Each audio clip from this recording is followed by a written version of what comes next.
QuitSmokingWeed.com, the podcast on Spotify. Well, it is day 4, and you snap at someone over absolutely nothing. You know you are overreacting before the sentence is even fully out of your mouth. And then, maybe 20 minutes later, this heavy wave rolls in that has zero connection to your actual life. It lifts, and then it comes right back again. I mean, these swings feel entirely out of proportion because, well, they literally are. There is a specific biological reason for it, which is the focus of our conversation today. We are looking at why your mood goes so volatile after stopping and what is physically happening inside the brain. We also need to talk about the honest timeline of when it peaks and settles. Right. Plus, we will cover how to ride this out without reading a temporary reversible state as a new unstable personality. I want to look closely at the nature of these swings first. Because it is a very specific kind of swing, isn't it? It is. Instead of just, sadness or a flat mood, the prevailing feeling is often sudden, sharp anger. Why is it anger specifically? Well, with daily use, the brain offloads a large part of its emotional regulation onto the endocannabinoid system. We call that the ECS. So the THC was doing the heavy lifting of smoothing out emotional spikes and holding a floor under the mood. Yes, the ECS essentially acts like a master volume dial for your nervous system. And the brain is an incredibly efficient organ. It does not waste energy manufacturing its own internal chemicals if a massive supply is constantly arriving from the outside. That is the core mechanism, yes. Yeah. When you introduce external cannabinoids regularly, the brain senses the system is being heavily regulated. It responds by down-regulating its own natural production of endocannabinoids. It literally pulls active receptors back into the cell wall so they cannot be stimulated. And when you stop, that artificial smoothing just disappears overnight. Your natural regulatory system is severely depleted. It simply cannot immediately take over that workload. Wait, so the internal filter is just briefly offline. Irritability that would normally sit at a manageable level 3 suddenly hits level 7 before the brain can even process what is happening. You are not angrier than usual. Your emotional regulator is simply under-resourced and in a rebuilding phase. The raw emotional input is bypassing the security checkpoint that usually downgrades a minor annoyance into something you can easily ignore. It is like driving a car where someone suddenly removed the shock absorbers overnight. You are driving the exact same road you always drive, and the obstacles have not changed size. But every tiny pebble on the road now feels like a massive pothole because your mechanical ability to absorb the impact is just missing. You feel every single bump directly in the chassis. This is why the frustration feels so incredibly physical and immediate. The nervous system is completely unprotected. The chemical padding is absent. So the physical sensation of anger hits the body, making your heart race and your chest tighten before the rational brain can even register what the trigger was. So the things annoying you have not actually changed. A slow Wi-Fi connection is just a slow Wi-Fi connection. But because your internal dampener is offline, your brain logs that buffering symbol as a literal threat to your survival. The brain is reacting with intense alarm because it lacks the chemical tools to soothe itself in real time. It sends out a full systemic alert for a minor inconvenience, flooding the body with physical stress hormones before logic can intervene. Yes, and that brings us to the volatility itself. Right. If the shock absorbers are gone, it seems logical that you would just sit at a steady baseline of feeling terrible. Why does this missing filter produce wild, unpredictable swings rather than just, a consistent low mood? That is because the dopamine and serotonin systems are readjusting at the exact same time. Both of these powerful neurotransmitters steer mood stability. Serotonin acts as the floor, helping regulate mood, sleep, and digestion. And dopamine acts more like the ceiling, tied to reward, motivation, and the expectation of pleasure. Cannabis use artificially alters the baseline function of both of those systems.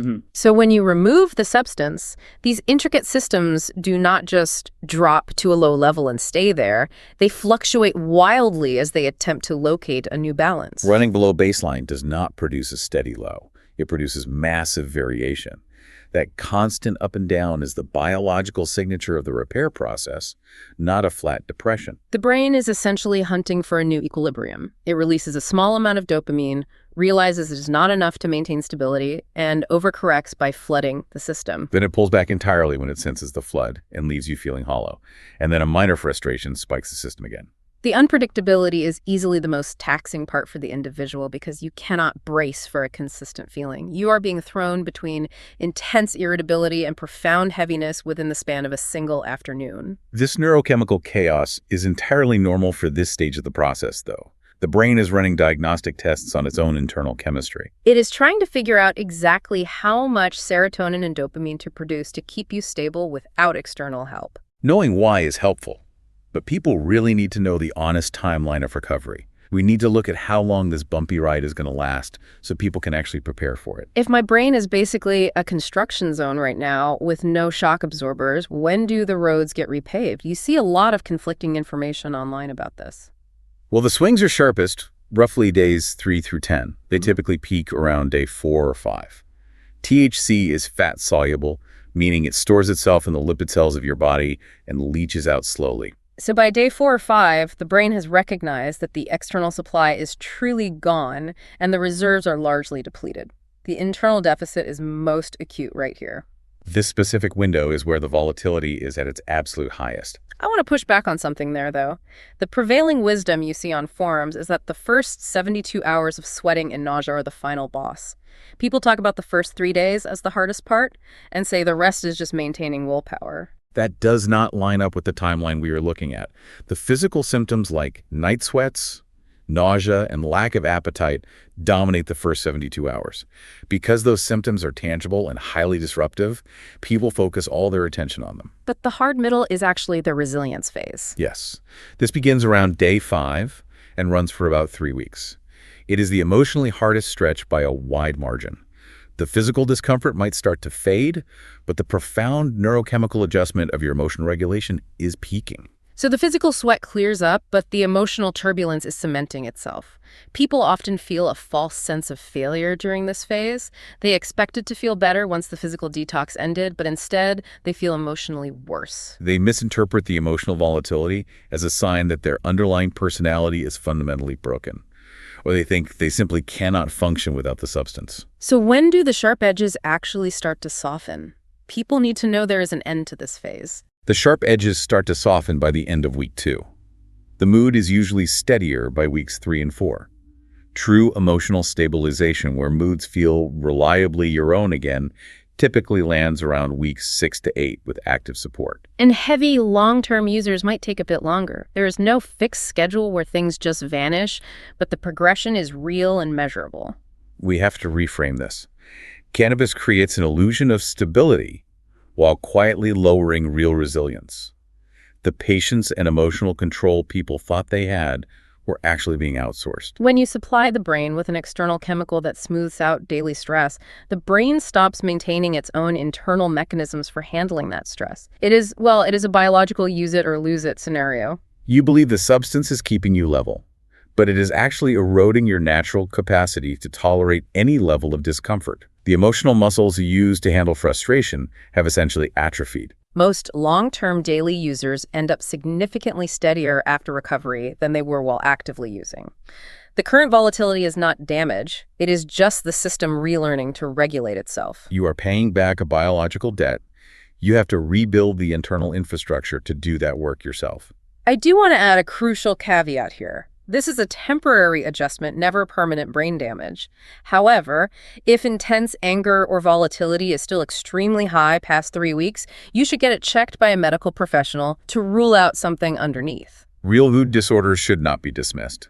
Sometimes the substance was masking an underlying clinical depression or an anxiety disorder for years. If the severity of the anger or the heaviness does not show a softening trend by the end of the first month, professional evaluation is the safest next step. The withdrawal timeline has distinct phases. Endless, unyielding rage is not the permanent destination. So since the system is actively rebuilding, how do you handle the daily social fallout without relapsing? Just pushing through is terrible advice.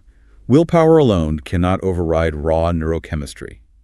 You need actionable steps to manage your environment while your brain heals. First, tell the people around you before the spikes happen. If you live with someone or interact with colleagues closely, they need to know what is happening. This ensures friends and family read the sudden outbursts as context, not character flaws. You are providing them with an accurate instruction manual for your behavior over the next few weeks. You tell them your brain is actively healing, your fuse is temporarily short, and the anger is mechanical, not personal. You explicitly state that your mood will be unpredictable and ask for a temporary buffer. This removes the secondary layer of guilt that often triggers a relapse. Snapping at a partner, feeling terrible about it, and using the substance to numb the guilt is a very common cycle. Removing the element of surprise protects your relationships. Next, you must use physical outlets. A hard walk or a run burns off the physical activation much better than trying to think your way out of the frustration. During these emotional spikes, the nervous system is flooded with stress hormones like adrenaline and cortisol. The body interprets the sudden emotional spike as a physical threat and prepares you to run or fight. You cannot logic your way out of a physiological stress response. The energy has to go somewhere. Moving your body forces the system to process the chemical surge and close the stress loop. Exercise also stimulates the production of natural endocannabinoids, which directly aids the rebuilding process of the ECS. It provides a natural internal dose of the exact regulatory chemicals your brain is currently lacking. You are jump-starting the engine that controls your mood. Moving vigorously signals to the brain that the perceived threat has been dealt with, allowing the cortisol levels to naturally recede. Also, do not skip meals. Low blood sugar strips away yet another vital layer of emotional regulation. I skipped lunch during a highly stressful project last year, and I remember every minor inconvenience feeling twice as irritating just from that physical deficit. The brain consumes an enormous amount of glucose, especially when it is actively repairing neural pathways. If you let your blood sugar crash, you initiate a physiological panic response. Your body releases additional cortisol to compensate for the sudden lack of energy. You are basically throwing gasoline on an already volatile emotional fire. Eating small, frequent meals keeps the physical baseline steady, so the brain can focus entirely on neurochemical repair instead of emergency energy management. We also recommend putting a 5-second pause between feeling the emotion and responding to it. How does that actually stop a neurochemical reaction, though? The initial surge of anger is generated deep in the primitive brain, and it feels instantaneous. The amygdala, which generates fear and anger, fires instantly. But the prefrontal cortex, the logical part of your brain responsible for impulse control, operates slightly slower. When your regulatory system is depleted, the emotional surge hits with full force. So taking a deliberate 5-second pause allows the rational brain to catch up. The pause forces the electrical signal to travel from the primitive fear center to the advanced reasoning center. It evaluates whether a level 7 reaction is actually warranted for a level 3 problem. It creates a critical window of choice between feeling the anger and weaponizing it. Finally, skip alcohol for the first couple of weeks. People often want a drink to calm down from the intense frustration, but alcohol lowers the mental brake and wrecks the sleep required to keep moods level. Alcohol artificially depresses the central nervous system. It further compromises your prefrontal cortex, stripping away whatever impulse control you have left to manage the irritability. More importantly, it destroys sleep architecture, specifically REM sleep. Your brain requires deep, restorative sleep to rebuild the dopamine and serotonin pathways. Introducing a neurotoxin that fragments your sleep cycles works in direct opposition to the healing process you are trying to facilitate. You wake up with less impulse control and an even shorter fuse the next day. To sum this all up, the swings are entirely real. They have a clear biological root in the depleted ECS and fluctuating dopamine systems. And they will pass on a predictable timeline. The current irritability is not a personal flaw.